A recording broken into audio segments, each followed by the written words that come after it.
Estimados, buenas tardes. Estamos en Makers, su podcast, hoy con un invitado de los que me gustan porque son de esos negocios que tienen su fondo donde la mayoría de la gente no sabemos realmente de dónde sale el negocio. Es complicado, debe ser complejo y ahorita nos vamos a enterar. Tenemos a Héctor Zuno, director y fundador de Poligrama, que es una casa encuestadora. Y si ustedes están preguntando qué es una casa encuestadora, de qué vive y qué es todo lo que hace, bueno, pues Héctor ahorita nos va a platicar todo eso. Héctor, ¿cómo estamos? ¿Cómo estás esta tarde? Muy bien, Sergio, ¿y tú? También bien. Un poco intrigado y queriendo saber de qué trata el negocio de una casa encuestadora. Y te voy a decir por qué. Hay una casa encuestadora que es a nivel nacional muy famosa y yo siempre la escuchaba en los noticieros de imagen. Que toda la vida lo patrocinó y era la casa encuestadora líder en el tema de política y todo eso. Yo siempre me pregunté, bueno, ¿de qué trata? ¿Te acuerdas cómo se llama? No lo tengo, es tan presente en mi vida, pero no me acuerdo el nombre. Okay. ¿Mitofsky? Mitofsky. Sí, claro, es la casa encuestadora que más renombre tiene. Ándale, la de referencia. Pero yo siempre me pregunté, bueno, ¿de qué se trata una casa encuestadora? ¿Para qué la utilizan las empresas? Entonces, bueno, pues, si hoy nos platicas, va a estar muy interesante. Primero, platícanos, ¿de dónde viene tu interés en una casa encuestadora? ¿Qué estudiaste? ¿Por qué el interés de participar o de fundar una casa encuestadora? Sí, pues muchas gracias por la invitación. Y efectivamente, sí, a ver, yo estudié Ciencia Política en el TEC de Monterrey. Me gradué en el 2014. En ese entonces, pues, tuve la oportunidad, digamos que, a diferencia de muchos alumnos en ese momento, y a la fecha, porque ahorita doy clases también en el TEC de Monterrey, de haber trabajado en 3-4 oficinas de gobierno. Okay. Quise hacerlo durante mi carrera porque durante muchos años me gustaba el tema del servicio público, el entender cómo funcionaban los gobiernos. Sí, estudiaste ciencias políticas porque pensabas ser político. Así es, sí. Sí, lo tenías. Sí, claro. Mi intención desde que me metí, yo quería ser presidente de México. Okay. O sea, pero parece de risa, pero la mayoría de los que se meten a ciencia política realmente eso es lo que quieren. Nada más que claro, pocos lo dicen, ¿verdad? Tienes un sueño. O sea, el sueño era grande y era ser presidente de México, pero para eso pues hay que hacer muchas cosas, ¿verdad? No, nadie te lo regala. Entonces, tener un poco de todo, incluido lo no tan bueno. Así, tienes que aprender. O sea, realmente no es de a gratis y por eso desde tercer semestre de la carrera yo tuve oportunidad de trabajar en los diferentes poderes de gobierno. Me tocó trabajar en el Poder Legislativo, en el Poder Ejecutivo. Fíjate, en el Poder Judicial no, pero me tocó trabajar, digamos que en una administración municipal, en una oficina de gobierno federal y nuevamente en el Congreso. Y yo lo que noté, digamos que en este bagaje, es que hay muy poca eficiencia en cuanto a sacar adelante el trabajo. Me doy cuenta que hay muy buenas ideas dentro del gobierno y hay personas interesantes dentro del gobierno. El problema es que sí están muy, pero muy topados a que el sistema no permite la innovación, no permite hacer cambios importantes. Y fue bueno haberme dado cuenta a tiempo porque me di cuenta que si mi vocación es de siempre estar emprendiendo, innovando, pues definitivamente en ese momento de mi vida me di cuenta que no era la opción, pero me seguía gustando la política. La política se come los fines reales de trabajo, ¿no? El problema de lo que yo veo que sucede en muchas ocasiones en la política es que empiezas como todo con una buena idea, con las ganas de servir, con las ganas de hacer una carrera, ganar decentemente, pero al final del día, pues ir creciendo. El problema es que te empiezas a dar cuenta que muchas de las personas que están arriba en la política no tienen los mismos intereses y están ahí por temas de dinero, temas de corrupción o temas relacionados con tráfico de influencias. Sí, se convierte en poder y se olvida, o sea, ya los viejos políticos olvidan los objetivos reales. Y eso también desincentiva a un joven a participar y empieza a darte cuenta, bueno, ¿cómo le puedes hacer para tener un pie puesto dentro de la política, pero también con tu forma de operar y sin necesidad de pedir permiso, ¿verdad? Es decir, tú mismo tener algo. Y bueno, pues digamos que... ¿Cuánto tiempo trabajaste en gobierno? ¿Cuántos años? Yo trabajé 3 años en gobierno, trabajé... ¿En total? Sí, un año en el Poder Legislativo, un año en gobierno federal, en una oficina regional y un año en el gobierno municipal del... O sea, que realmente solo lamiste el gobierno por afuerita, no te tocó... Pues me tocó ver, sí, o sea, vaya, no me tocó ver ¿No te tocó estar en acción? No, me tocó verlo de cerca, pero no, obviamente no ser partícipe, y al verlo te das cuenta pues que sí sucede mucho de lo que te dicen, de que en el gobierno el que no tranza no avanza. O sea, sí me tocó claro, ver claro. todo eso de cerca. Y bueno, pues digo, no me incentivó demasiado y dije, oye, pues si ahorita a los 23, digo, más joven, a los 20 años ya tengo dudas de si a esto me quiero No, pues dedicar. simplemente, ¿cuánto vale el negocio de la política? Vale un 25-30% del gasto público del país. Sí. O sea, es lo que se roban. Entonces, ese es el valor del negocio de la política. Pues tiene muchos jugadores tratando de Sí, llevarse como ese todo. La porcentaje. verdad es que sí hay gente, como siempre yo lo digo, sí hay gente muy buena y todo, pero quien tiene una ambición de ascender en la escala del poder, la verdad es que es complicado ascender por la buena. Muy, muy complicado. Sí, claro. Y uno que tiene ciertos valores dice, yo no estoy dispuesto a, pero no por eso renuncié al sueño de estar metido en temas políticos. Entonces, efectivamente, ya cuando ya me tocó ver eso a finales de mi carrera, me tocó llevar una clase de marketing político con un profesor. Me encantó el tema de las campañas políticas, del marketing político. Y entonces decidimos, ya él tenía, digamos que, una serie de clientes políticos, pero en temas de comunicación política. Y eso por eso, técnicamente la empresa primero se funda sin necesidad de ser una casa encuestadora. Se funda siendo una empresa de comunicación política. En ese momento en el que me empecé a involucrar, digamos que con este profesor, empecé a darme cuenta de que era muy diferente ser un outsider a estar dentro del gobierno. Okay. Porque en el momento en el que estás outsider, te toman la palabra, o sea, inclusive hasta le dan más importancia a tu palabra siendo un consultor externo que estando dentro. Me da la impresión que probablemente es porque no eres un subordinado. Okay. Digamos que eres un prestador de servicios. Eres un prestador de servicios, un experto en la materia, y en ese momento nos empezamos a enfocar a ser consultores en marketing político. Y digamos que el espectro era eso, era, oye, yo te ayudo a cómo comunicar bien tu mensaje, a cómo investigar bien a tu audiencia, a cómo, digamos, que hablarle a tu elector, al punto en el que fuimos avanzando con ellos y nos dábamos cuenta de que había un área muy desaprovechada o muy poco profesional en México, que era el tema de la investigación. Okay. La verdad es que muchos políticos en México y en muchas partes del mundo toman decisiones realmente sin información. Pero, a ver, aquí hay varios puntos. Sí. Impresionante que te gustó más la mercadotecnia que la política como tal, porque eso es un gusto más fuerte por la mercadotecnia y por la promoción de... Pero una parte muy importante, entonces encontraste que los políticos no hacían investigación de mercado como lo hacen grandes marcas para sus decisiones de gasto. Así es. ¿Basado en qué? En que no es su dinero. Sí, o sea, lo que efectivamente yo notaba es que pagaban muy bien la investigación cuando la necesitaban. Definitivamente en las campañas políticas se paga muy bien el tema de la investigación porque se juega mucho. Okay. O sea, al final del día, perder o ganar una elección cuesta mucho dinero. Sí, bueno, pues es que pierdes todo lo invertido si no ganas. Exactamente. Y, entonces es mucho dinero. Y para eso sí tienes que contratar a una empresa reconocida que tenga la certidumbre de que el dato que te está dando es fidedigno, que sí mandó a los encuestadores bien, que hizo el método científico, etcétera, etcétera. ¿Hay muchos jugadores en este tema de las encuestas políticas serias? Con esa última palabra, digamos que me quedo. Cambia o sea, es todo. decir, cambia todo. Hay muchos, pero muy pocas series. Okay. Muy pocas ¿Cuántos series. jugadores serios hay Yo en te el diría país? que series hay 10. En todo el México. país. En todo México, sí.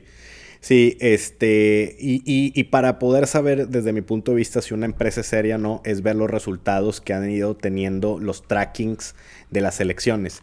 Una empresa seria es muy constante en tener resultados demasiado cercanos. Apegados a la realidad. Pero no solo el último día antes de que ocurra la elección, sino a lo largo del tiempo, porque también hay empresas que tendencian los resultados mucho tiempo y al final ajustan y dicen, bueno, se parece mi resultado final al de la elección. Sí, pero fue porque no hicieron la inversión correcta en el momento correcto. No. Lo hicieron correctamente solo al final. Lo hicieron correctamente al final para poder decir que son serios, pero durante la campaña tendenciaron y manipularon la información a cambio de algo. Okay. A cambio de favores, a cambio de dinero, a cambio de algo. Y supongo que mantener toda una ruta apegada es un gasto. Claro, cuesta mucho Cuesta estar levantando información constantemente. O sea, es decir, nosotros que ahorita que platicamos más de lo que hacemos, o sea, sí invertimos muchísimo dinero, tanto en recursos humanos, materiales y financieros, para estar levantando información. Una parte de nuestras encuestas no son pagadas, son de consumo público que se publican en medios de comunicación masiva a través de, por ejemplo, del periódico El Heraldo de México, que tiene su cadena de televisión, radio y periódico. Se publican las encuestas de nosotros. Okay. Y para nosotros es un compromiso importante que lo publique un medio de comunicación nacional, porque ellos tratan de auditar que la casa encuestadora pues no tenga intereses ocultos o estén pagados por algún político. ¿Qué haces cuando intentan pagarte por manipular información?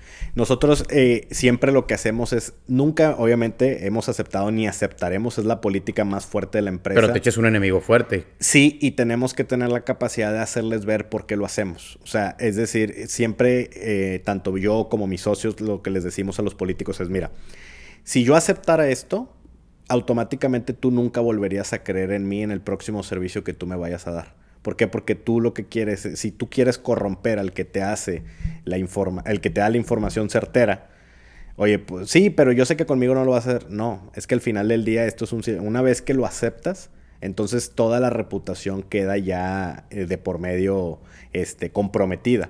Y a veces te dicen, es poquito, no pasa nada, échame la mano, somos amigos. Y siempre tratamos de diferenciar una cosa es que podamos tener una relación amistosa y la otra cosa es que nosotros podamos... Sí, yo sacrifique mi nombre por ti. Exactamente. Y para nosotros la marca nos ha costado mucho y somos, desde mi punto de vista, la marca de investigación ahorita que más ha crecido en los últimos 5 años a nivel posicionamiento, porque tiene muy poco y la mayoría de la clase política ya la ubica.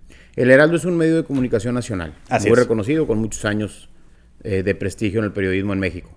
¿Cómo, siendo una casa encuestadora de provincia, se han posicionado en algo que seguramente dominan en la Ciudad de México? Sí, fíjate que ahorita que comentas el tema de provincia, efectivamente las casas encuestadoras principalmente han emergido desde la Ciudad de México. Porque ahí es el epicentro de la política en el país. Así es, o sea, por ejemplo, ahorita mencionabas al principio del programa una, que es Mitofsky, que es una casa encuestadora muy reconocida, pero Roy Campos lleva también toda su vida trabajando en la Ciudad de México, y así como ellos, hay 4 o 5 encuestadoras que tienen desde hace 30 años bien arraigado su posicionamiento dentro de la Ciudad de México, y los programas de política se dan ahí y se transmiten a nivel nacional, y entonces a nivel local, pues tú das por hecho que esa encuestadora es muy buena porque sale en un medio nacional, pero tiene que ver con, como bien dices, con una ubicación geográfica de la oficina. Okay. En el caso de nosotros que estamos con nuestra sede aquí en la ciudad de Monterrey, tenemos que ir muy seguido a la Ciudad de México porque definitivamente Allá se mueve el negocio. Hay mucho negocio, obviamente, dentro de la Ciudad de México, pero pues también en los estados de la República. Y yo, desde mi óptica, se ha ido descentralizando mucho en donde, oye, ok, una cosa es que estés en Nuevo León, pero no quiere decir que seas local. Hacemos encuestas en todo México. Claro. Lo único que nos hace local, si lo queremos ver, es sí, que... pero digo, tienes que esforzarte mucho más porque no estás en donde se mueve. Claro, y tenemos que ir... El esfuerzo es doble. Nosotros tenemos que ir al menos una vez a la semana. Okay. A la Ciudad de México, sí. ¿Tú qué eres? ¿Más comercial o más apasionado de la operación de tu negocio? Yo te diría que entre comercial e innovación. Ok. Sí, entre comercial e innovación, pero más hacia el tema de la innovación. O sea, mucho de mi aportación dentro de la empresa, eso es la generación de nuevos productos, nuevos servicios y nuevas formas de resolverle problemas al político. Okay. Eso es lo que a mí más me apasiona.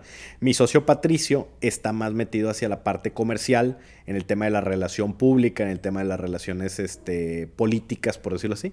Y tenemos otro socio que se llama Gibran Vázquez, que está más metido al tema de la operación. Cuando yo inicié, yo estaba solo. Entonces yo tenía que operar, tenía que dirigir, tenía que innovar, tenía que hacer todo. Esa parte es bien importante. A ver, vámonos a cuando empezó Poligrama. Tengo entendido que ni siquiera se llamaba así. Así es. Y está fundada mucho antes del 2017, que es la fundación oficial de Poligrama. ¿Cuál es esa historia? Platícanos esa historia. Pues mira, te platicaba que en mi caso, mientras estaba estudiando la carrera, conocí a un profesor de mercadotecnia política que se llama Felipe, muy buen amigo mío hoy en día, Okay. en donde en ese momento empezamos una empresa que no se llamaba Poligrama, que se dedicaba más hacia el tema del marketing político. ¿Lo iniciaste con él? Lo inicié con él, sí. Eso fue en el 2014, 2015 aproximadamente. Y por ahí del 2017, aproximadamente, entre 2017 y 2018, dado que él tenía también otras líneas de negocio que nada que ver con la política, estaba más hacia el tema de la industria automotriz y yo sí me quería dedicar full time a este tema, decidimos llegar a un acuerdo comercial en donde yo adquirí el 100% de las operaciones relacionadas con la empresa y en ese momento quise refundar la empresa con 100% una cara de investigación. Okay. Porque me daba cuenta por estados financieros que la mayoría de las ventas venían de la investigación. Entonces yo quise mejor hacer un rebranding muy relacionado al tema de la investigación. Okay. Entonces, nuestro portafolio todavía tenemos vestigios de algunos servicios relacionados con la comunicación, el marketing, pero la verdad es que nuestro fuerte está más en la investigación. Okay. Y efectivamente quisimos darle un nombre que fuera fácil de recordar. Se contrató una agencia especializada en diseño de marcas, etcétera, etcétera. O sea, ahí fue donde fundas Poligrama. Y ahí fue donde se fundó Poligrama. ¿Por qué subiste al barco accionistas? Tú tenías el 100%. Así es, tenía el 100%. Precisamente porque yo me empecé a dar cuenta y yo decía, a ver, si yo quiero llevar este barco a buen puerto, alguien tiene que vender todo el tiempo y alguien tiene que operar todo el tiempo. O sea, y yo decía, si yo me pongo a vender todo el tiempo, no voy a poder operar. Muy interesante, pero ¿por qué no contratarlos? ¿Por qué no contratar esas carencias y quedarte con el 100% del negocio? Te voy a decir porque desde mi punto de vista es una buena pregunta donde dices, oye, contratar las posiciones, pero eran posiciones desde mi punto de vista tan cruciales para el negocio que yo sí estaba dispuesto a compartir el pastel porque en ese momento a lo mejor el pastel valía $1. Okay. Entonces, yo dije, a ver, vamos a suponer que crezca 10 veces esto. Pues yo estoy dispuesto a compartirlo con quien me ayude a crecerlo. Y yo ya desde hace tiempo, yo ya conocía desde hace muchos años a Patricio, que Patricio se especializaba en el tema también de ventas a gobierno, o sea, ventas de campañas políticas, no específicamente investigación, pero también estaba pero teniendo el contacto, pues lo que vale es el mercado, ya le vendes lo que sea. Y además, la química, ¿verdad? Que tú sabes que en el tema de una sociedad tiene que haber muy buena química, muy buenos amigos, muy buena química, muy buena lealtad entre nosotros. Sabía que él era un socio estratégico que se necesitaba para poder potenciar la parte comercial.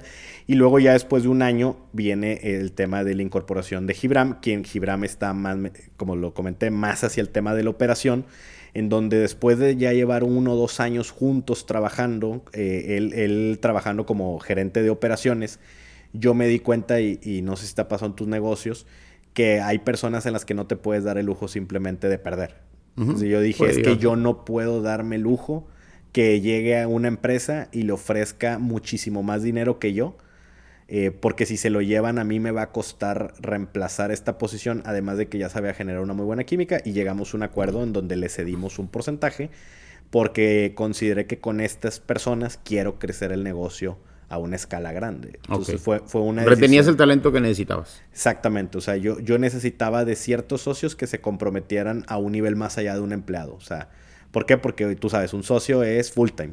Y es en las madrugadas si es necesario.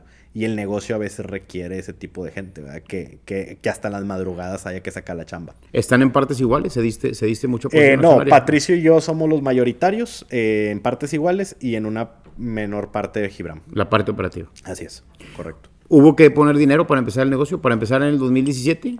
Fíjate que no. De hecho, esa es una cosa que últimamente que he platicado con varios dueños de negocios se les hace muy raro. Todo el dinero viene del flujo operativo. Sí, bueno, pues, al ser de servicios facilita. Sí, pero, por los márgenes, claro. Sí, totalmente. Pero no hubo necesidad de hacer una inversión inicial.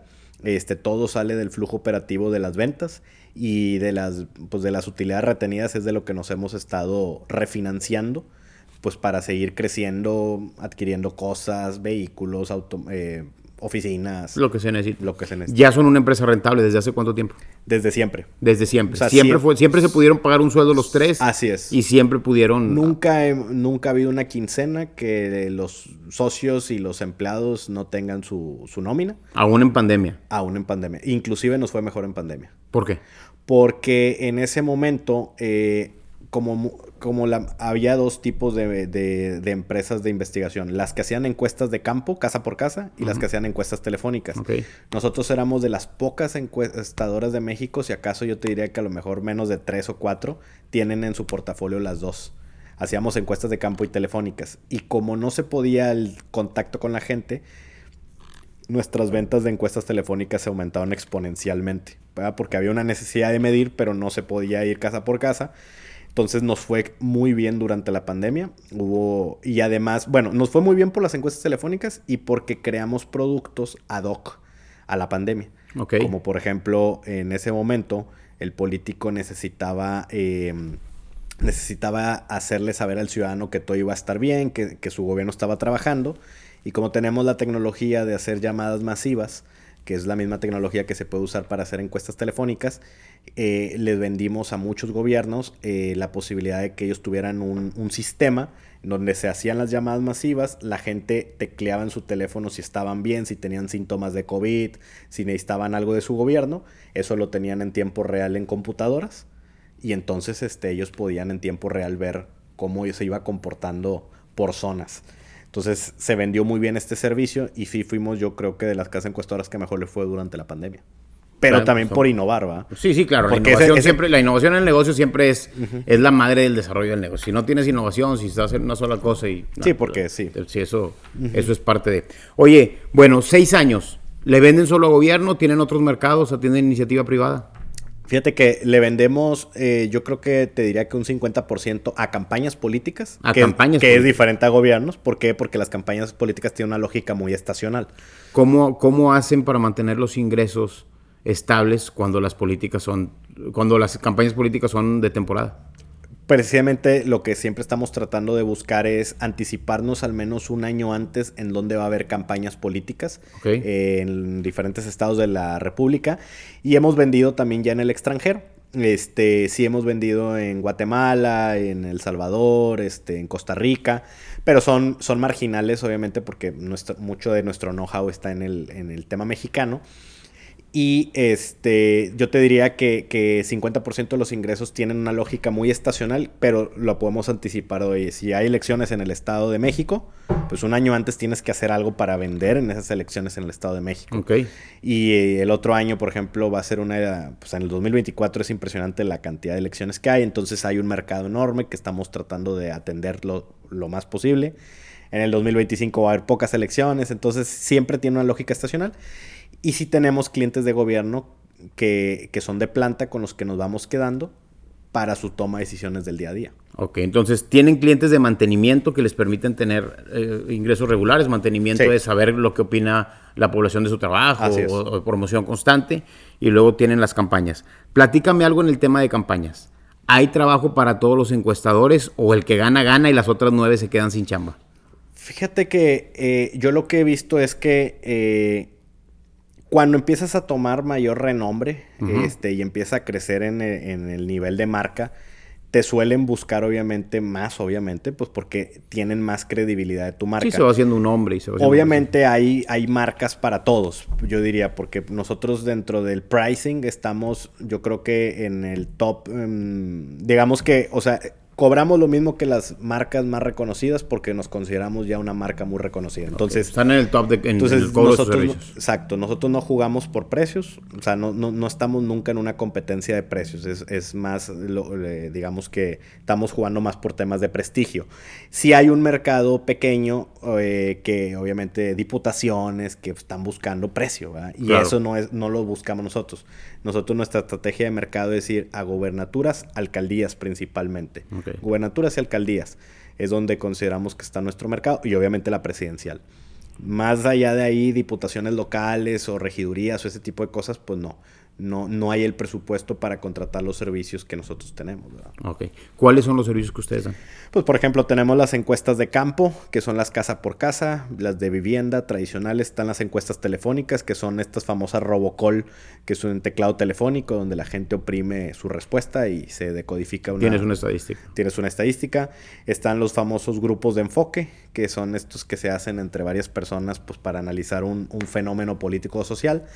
Y están los servicios que le llamamos de posicionamiento, que son llamadas masivas, como te lo platicaba, mensajería masiva de SMS o de WhatsApp. También tenemos softwares que pueden ayudar a enviar masivamente noticias, por decirlo así. Y tenemos también algunos softwares creados en redes sociales que son básicamente para poder tener muchas cuentas que puedan generar acciones. Oye, yo necesito a lo mejor que se empiece a hablar de algo, pues nosotros tenemos un software que hace eso. Y todos son desarrollos propios. O sea, todos son desarrollos propios que hemos ido perfeccionando conforme a las necesidades. Ahí tienes un tema bien interesante. Seguimos en la parte de la política, ahora te voy a preguntar por la iniciativa privada, pero en la parte de la política, ustedes pueden influenciar para que se empiece a hablar de algo. ¿Hasta qué punto aplican la ética para generar una noticia que empiece a ser noticia, pero que sea verdad sin caer en un desprestigio para ustedes? Fíjate que nosotros la línea que hemos puesto en la propagación de noticias, porque pues al tener llamadas, SMS y temas digitales... Ustedes pueden arrancar una polémica nacional. Rápido. Ok. Sí lo podemos hacer. Mucho el tema es, siempre estamos buscando, obviamente, que no sean fake news. Ok. Y el segundo punto es... O sea, aplican una ética para propagar una noticia política. Exacto. O sea, es decir, si la noticia que es verdad, sí la podemos difundir, porque es verdad. Ok. Pero si, oye, Sergio hizo esto y se le acusa de este delito, pues si no hay nada que sea verdad, esto ya es una fake news y no lo hacemos. O sea, si entran a que si hay un contrincante político y le dice, oye, necesito que me propagues esto que es verdad de mi adversario, pero es verdad, sí le entran. Siempre y cuando lo haya publicado un medio de comunicación, ¿verdad? Porque técnicamente nosotros solamente estaríamos difundiendo la noticia de un medio. No sería crear la noticia. No son la agencia. No, exactamente, no. Exactamente. Y sí hemos puesto muchos límites porque nos han pedido de repente... Sí, claro, pues te piden mentiras. Mentiras, y nos han pedido también, por ejemplo, oye, ¿puedes hacer 1 millón de llamadas a las 4 de la mañana? No, pues, o sea, ¿por qué? Pues porque obviamente esas son prácticas que se generan en campañas en donde de repente contesta la persona y quien se está publicitando es el de enfrente. Entonces la gente se enoja pues con la persona que le marcó. Entonces nos han pedido... Son campañas de desprestigio, más bien. Sí, nos han pedido cosas. Nosotros lo que siempre tratamos es de usar el sentido común y decir, oye, esto está mal, esto es una fake news, esto es una situación pues que es controversial. Y así es como hemos tratado. Y lo mismo en las encuestas. Si todos los días tenemos muchas llamadas y muchos encuentros entre los socios para platicar caso por caso, porque la política es muy volátil y hay mucho que se juega y muchos intereses de por medio. Entonces siempre estamos tratando de hacer lo mejor posible en este mundo. ¿Ya? ¿Cómo ganan dinero en la iniciativa privada? Mira, es el otro 50% del ingreso. No, el 50% es aproximadamente campañas. Yo te diría que un 35% gobiernos, o sea, los estables. Mantenimiento de imagen. Y un 10 o 15% iniciativa privada. En el tema de iniciativa privada, casi siempre cuando nos han contratado es para poder, obviamente, inversionistas que tienen intereses en ciertas localidades para ganar una elección. Entonces, por ejemplo, el inversionista te dice, oye, yo estoy pensando invertir mi dinero en este estado, pero yo necesito saber quién va a ganar. O necesito saber cómo va, si va bien evaluado o no. ¿Por qué? Pues porque van a poner inversión. Entonces realmente no es acción, es compra de estadística. Sí, exactamente. Es decir, nos reconocen más por ayudarles a tomar decisiones principalmente. Que por promocionar algo. Sí, claro. Entonces, ¿qué estamos viendo en Poligrama ahorita? Que estamos pensando así generar una unidad de negocio especializada para ayudar a las empresas a tomar mejores decisiones como empresa. Pero no lo hemos hecho porque el know-how de los socios está en la política. Entonces, para eso necesitaríamos empezar a meter dentro de la empresa, desde mi punto de vista, más especialistas en estudios de mercado, en el marketing empresarial, porque es muy diferente el de la política. Sí, completamente. Son mundos diferentes. Sí. Entonces, nos hemos esperado a eso. Consideramos que ya deberíamos de empezar a incursionar en ese mercado, pero de momento desde mi punto de vista, lo que vamos a hacer, el punto medio es empezar a ir a las cámaras empresariales, porque ahorita hay mucha incertidumbre por parte del empresariado de quién va a ganar. Entonces, nosotros, al ser una empresa, pues que obviamente decimos la verdad y tenemos datos duros y se los podemos demostrar en bases de datos y con auditorías, pues ellos pueden confiar en nosotros para que, oye, ¿quién va a ganar? Ah, bueno, al día de hoy va ganando y no es fayuca la encuesta, es totalmente verdad. Aunque no tengan trabajo, ustedes tienen todas esas encuestas para poder dar respuesta a lo que se acerque. Sí, de hecho nos han invitado bastantito ahorita últimamente a cámaras y a desayunos empresariales precisamente para platicar el contexto, ¿verdad? Ok. Sí. Oye, platícame algo. ¿Qué viene para Poligrama? O sea, me queda muy claro cómo iniciaron, en qué punto están. Felicidades, están lograr posicionarse, y yo creo que desde provincia tiene su complicación. Decir que ya cobran, cuando ya cobras como cobra el más caro y te lo pagan, es un indicador muy claro de que estás muy bien. ¿Qué viene? ¿Qué van a buscar? Mira, desde mi punto de vista, tenemos que seguir primero consolidando la posición en el mercado, primero en el tema del posicionamiento de la marca. Desde mi punto de vista, estamos dentro del top 10 a nivel nacional de ¿Estás marcas. dentro del top 10 siendo el 10 o puedes estar peleando el 6, 7, Yo 8? le calculo, y es empírico, ¿verdad? Esto. Sí, Yo claro, que es percepción. estamos entre un séptimo y un 10º lugar. Okay. Pero estoy hablando de a lo mejor 100 marcas, ¿va? Sí. Entonces yo quiero estar dentro de las primeras 3. Yo quiero estar dentro de las primeras 3 en el nivel de recordación de marca y además también de ventas, ¿verdad? Que es lo que importa. Quiero llegar ahí muy pronto. Y quiero empezar a abrir estas líneas de negocio hacia el tema de la iniciativa privada, o sea, porque veo que es un mercado gigante también. Sí, claro. En donde hay... Pero necesitas más datos técnicos, ahí ya es más gusto, cosas... No, pero más hacia ayudarles a que tomen buenas decisiones de sus inversiones con información de la política. Okay. O sea, sí, yo me iría un paso antes de irme a lo técnico de sus gustos y todo, sino es, a ver, ¿tienes intereses en este estado de la República? Déjame te ayudo a que tome las mejores decisiones de análisis de riesgos políticos, sociales, económicos.